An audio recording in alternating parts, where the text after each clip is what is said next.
Bancos brasileiros já consultam os Estados Unidos para saber como aplicar a lei Magnitsky contra os ministros do STF. E, gente, a coisa tá feia mesmo, porque o Trump proibiu a Casa Branca de falar com o Brasil.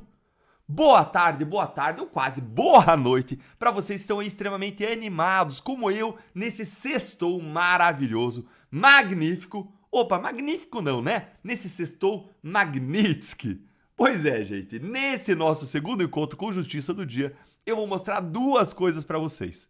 Primeiro, como que os bancos brasileiros já estão aí consultando escritórios de advocacia e autoridades americanas para saber como aplicar a lei Magnitsky aqui no Brasil contra os ministros do STF assim que Trump der a sua ordem para sancionar. E segundo, eu vou mostrar para vocês o chororô do governo Lula depois que o Trump proibiu a Casa Branca de negociar com o Brasil. Bora então aqui direto ao primeiro ponto com essa matéria explosiva da Folha de São Paulo. Bancos fazem consulta a escritórios de advocacia dos Estados Unidos para avaliar risco de sanções ao Brasil. A matéria começa falando do medo que os bancos brasileiros estão deles mesmos sofrerem sanções, punições do governo americano. Mas vamos ler que você já vai entender por que isso tem a ver com eles estarem procurando saber como aplicar a Magnitsky quando ela vier. Olha aqui comigo. Bancos e outras instituições financeiras já estão buscando orientação dos escritórios de advocacia dos Estados Unidos para se posicionar em frente a eventuais sanções do governo Donald Trump à indústria financeira brasileira. Uma das preocupações que entrou no radar é com o risco de serem adotadas sanções individuais a bancos que operam no Brasil. Também há o temor de proibição de relacionamento bancário e transações dessas empresas com instituições financeiras norte-americanas, como, por exemplo, operações de câmbio, de acordo com pessoas ouvidas pela Folha que falaram sobre a condição de anonimato. Mas, então, por que os grandes bancos estão aí com medo de sofrerem sanções individuais do governo americano? Justamente porque, caso Magnitsky venha, quem tem que aplicar as sanções, as punições, como bloqueio de bens, cancelamento de contas bancárias, cancelamento de cartões de créditos contra os ministros do STF, são os próprios bancos. Todo banco que tem relacionamento ao negócio com os Estados Unidos. E, pasmem agora, todos os bancos brasileiros, inclusive a Caixa Econômica e o Banco do Brasil, têm relacionamento com os Estados Unidos. E aí imagina o Lula que diz que vai ficar do lado do STF, ninguém solta a mão de ninguém. O Lula aliado em lua de mel com o STF, o que ele vai falar para a Caixa Econômica Federal e o Banco do Brasil fazer? Vão dizer, mantenha os relacionamentos com os ministros, mas eles estão consultando, o que eles estão descobrindo? Se eles mantiverem o relacionamento com os ministros, eles vão ser punidos pelos Estados Unidos, eles não vão poder ter relações com as instituições, com os bancos americanos. E todos esses bancos emitem cartões com bandeiras americanas, com Mastercard e Visa. Você imaginou um Banco do Brasil, uma Caixa Econômica sem cartão Mastercard, sem cartão Visa? Todos esses bancos, eles negociam dólares diariamente em operações de câmbio. Você imaginou as empresas não poderem ter conta para fazer importação e exportação, não poderem ter conta do Banco do Brasil na Caixa? Todos esses bancos, eles têm plataformas de investimentos em empresas e negócios americanos. Se esses bancos não quiserem sofrer punições e serem cortados do mercado financeiro global, o que significaria aí praticamente a falência para qualquer banco, eles vão ter que sim aplicar a Magnitsky contra os ministros todo-poderosos do STF, contra os seres supremos, aqueles que ficam forçando todo mundo, dando 24 horas para se manifestar, que lançam multas arbitrárias sobre as pessoas e empresas. Então imagina o banco ali, entre o rochedo e o mar. Olha para um lado, tem o mar, né? Tá que nem o marisco o banco. Olha para um lado, tem o mar ali batendo nele, que é o Alexandre de Moraes. Olha para outro lado, tem o rochedo, Donald Trump. Vocês conseguem imaginar a situação dos bancos?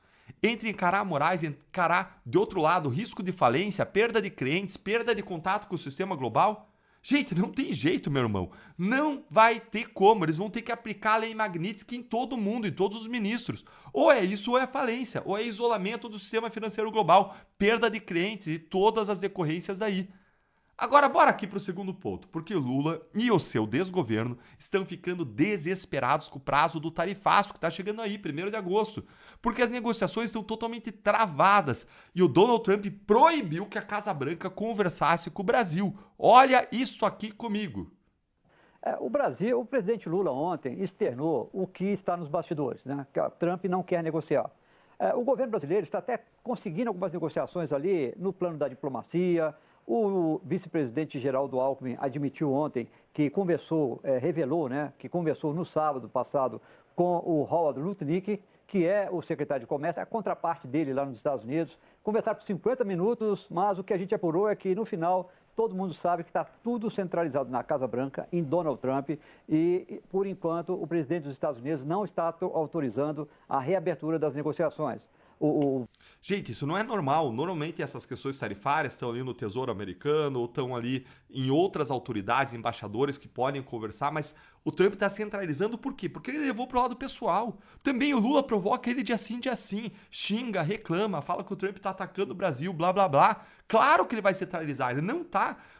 O Lula está fazendo um imenso esforço para nos ferrar, para não abrir essa mesa de negociação, não vai para os Estados Unidos, não elogiou o presidente Trump, não ligou para o presidente Trump para dizer parabéns por você ter vencido a eleição, nada, quando todos os grandes líderes mundiais ligaram. Agora a gente está colhendo o fruto da arrogância, olha aí. O presidente do Tribunal de Contas da União, o Vital do Rego, está nos Estados Unidos, em Nova York. Ele faz parte de um conselho fiscal da ONU, que analisa as contas dos órgãos da entidade, e ele disse que ele falou para interlocutores que teve várias conversas ali em Nova York, com diplomatas, com funcionários americanos, e nestes diálogos ele colheu a informação de que realmente Trump centralizou tudo na Casa Branca e que, por enquanto, ele não está autorizando a reabertura de negociações.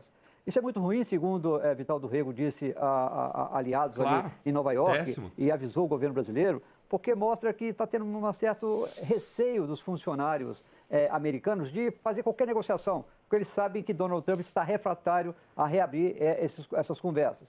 Essa comissão de senadores que está embarcando hoje, a maior parte embarca hoje, alguns embarcam amanhã. Eles têm a primeira reunião de trabalho entre eles no domingo, lá em Nova York. Depois, segunda-feira, vão estar na Embaixada Brasileira em Washington, vão para Washington. E depois vão ter encontros também com empresários da Anshan, aquela Câmara Americana de Comércio para o Brasil.